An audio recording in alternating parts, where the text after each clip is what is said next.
Você certamente já viu aquelas fotos do antes e depois de procedimentos médicos na internet, principalmente procedimentos estéticos. Hoje começam a valer as regras do Conselho Federal de Medicina sobre o uso das redes sociais pelos profissionais da saúde. Acompanhe na reportagem de Carolina Chaves. As redes sociais têm sido vitrines para promover produto ou serviço, mas muitas vezes a página vai além de informar e usa um marketing apelativo para chamar a atenção. Para evitar a publicidade na área médica, entra em vigor hoje uma resolução do Conselho Federal de Medicina que regula a publicidade e propaganda médica. A norma do Conselho flexibilizou algumas regras, como a permissão da divulgação do endereço, valores de consultas ou exames na página. O objetivo é que o perfil seja profissional e a divulgação seja informativa e respeitosa, como explica o cirurgião plástico Adriano Borges. Tudo de uma forma que não seja apelativa, que não exponha demais o paciente ou que não exponha muito as condições de trabalho. Então, assim, nós não vamos focar num procedimento extremamente técnico na hora da divulgação, porque para o paciente, para o leigo, isso não é interessante. O que é interessante para ele é saber as formas, quais as apresentações do diagnóstico que ele tem, né, os sinais, os sintomas e quais são os tratamentos que ele pode ter. O marketing na área da saúde não pode usar estratégias para favorecer a clínica ou os aparelhos para não generalizar o tratamento. Cada caso deve ser avaliado por um profissional. Entre as proibições da resolução está a identificação de pacientes em material publicitário e a postagem de vídeos em tempo real de consultas ou procedimentos. O uso de imagens antes e depois, uma das medidas mais aguardadas pelos médicos, foi regulamentada. Nesse caso, o Conselho Federal de Medicina permite a utilização sob condições específicas, como a identificação e consentimento do paciente. Com as novas regras, o médico que tem perfil nas redes sociais precisa redobrar os cuidados na hora de postar um conteúdo. Agora a gente pode, por exemplo, divulgar o local de trabalho, a gente pode fazer fotos ou filmagens com a equipe de trabalho, né? Então, assim, isso flexibiliza um pouco mais. E agora, para a gente repercutir mais essa questão, eu converso ao vivo, de forma remota, com a presidente da Comissão Especial de Direito da Saúde da OAB Nacional, Ana Cláudia Pirajá. Seja muito bem-vinda mais uma vez. Boa tarde para a senhora, doutora Ana. Boa tarde, muito obrigado pelo convite, muito prazer estar aqui com vocês.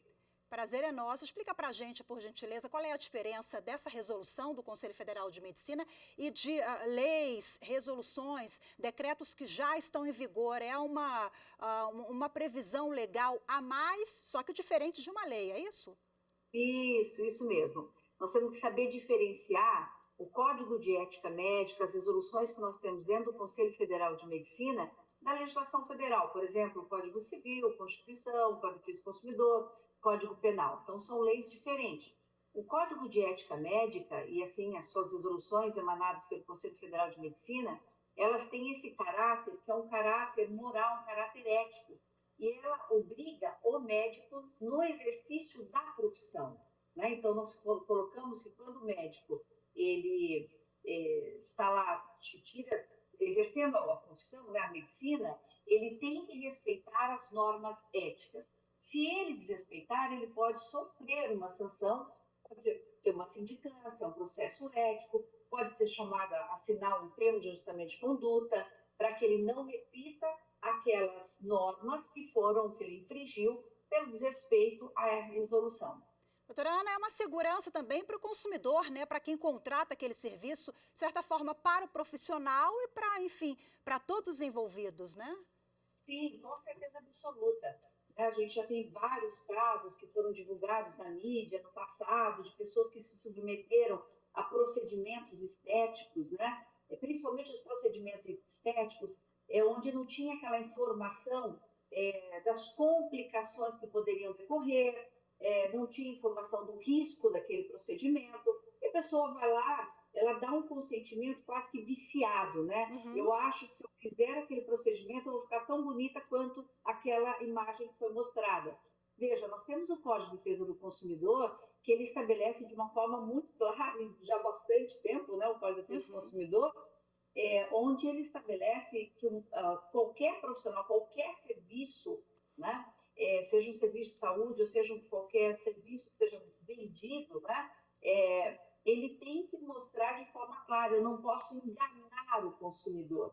E agora a resolução, ela, vamos dizer, ela traz uma maior liberdade para os médicos, mas ela não deixa de trazer regras, né, para que os médicos cumpram. Por exemplo, eu não posso colocar um antes e um depois, tão esperado, como foi dito na reportagem, sem trazer aqui as complicações, trazer aqui os riscos do procedimento. Eu tenho que avisar aquele consumidor, né, aquela pessoa que está vendo, aquele potencial cliente, de que aquele procedimento é um procedimento que ele tem risco sim, né? E eu tenho que colocar qual foi o procedimento que foi realizado. Uma coisa importante, eu não posso, por exemplo, na imagem, trabalhar com a imagem para deixar ela mais perfeita, né? Fazer um jogo aí, por exemplo, de luzes que me deixa uma imagem final melhor do que realmente ficou. Então, isso não é possível, editar aquela imagem, ela tem que ser real, né? Então, assim, tomar o cuidado, o médico, por exemplo, ele tem que anunciar o CRM dele, né, onde ele está inscrito, o RQE, ou seja, o registro de especialidade. Se ele não for especialista, ele tem que colocar de forma caixa alta, não especialista, porque a pessoa tem o direito de saber. Eu vou procurar na internet, eu vou procurar na rede social e eu vou saber, poxa, eu estou optando por aquele médico, eu gostei dele, mas eu tenho ciência que ele não está, por exemplo, registrado naquela especialidade no Conselho Regional de Medicina, apesar de ter tido uma pós-graduação que permite fazer esse procedimento. Então, eu vou procurar, e quando contratar aquele profissional, eu sei o que eu estou fazendo. E isso, então, vem nessa segurança que a gente diz para nós, consumidores. E uma coisa importante também que o CRM sempre traz, o Conselho Federal de Medicina, é que a medicina, ela é uma ciência. Então, é diferente de uma situação de eu vender um produto, né? Eu estou mexendo com o comércio. Eu não posso mercantilizar a medicina. Eu tenho que trazer essa coisa da ciência. Eu preciso de um procedimento, ainda que seja um procedimento estético, eu tenho que entender que aquilo ali vai ter complicações, pode ter, né? E não pode ser uma coisa vendida como uma coisa banal, como um serviço, um mercado, sem qualquer consequência, né? Doutora, rapidamente, para a gente finalizar aqui, quais são os casos que chegam com maior frequência ao Poder Judiciário? É o antes e depois, a pessoa compra achando que o resultado final vai ser uma coisa e a outra, ou erros médicos. O que acontece com maior frequência? A maior frequência que vem é o erro médico, né? É a discussão sobre o procedimento, né? Se foi realizado, como foi realizado, se aquele risco que teve aquele procedimento, ele decorre de uma falha técnica ou não. E olha como é importante essa resolução, porque se eu não tenho o termo de consentimento livre e esclarecido, né? Se eu não dei meu consentimento de autorização de forma correta, né? Ciente de todos os riscos, eu posso depois indagar. Eu não sabia que aquilo poderia acontecer. Sim. E aí busca-se na justiça uma responsabilização, ou seja, um dano moral, tá? Então, isso é o maior número de processos hoje que nós temos, são as ações de responsabilidade civil em razão do dano moral. E no CRM também tem muitos processos éticos contra profissionais, né, em razão de denúncias por publicidade mesmo errada, né, e enganosa, né, porque foi inadequada. Também tem bastante no Conselho Federal de Medicina e nos Conselhos Regionais de Medicina. Perfeito, muito obrigada mais uma vez pela participação da senhora. Conversei ao vivo aqui com Ana Cláudia Pirajá, que é presidente da Comissão Especial de Direito da Saúde da OAB Nacional. Boa tarde, até a próxima, doutora Ana. Boa tarde, até a próxima. Muito obrigada. Obrigada.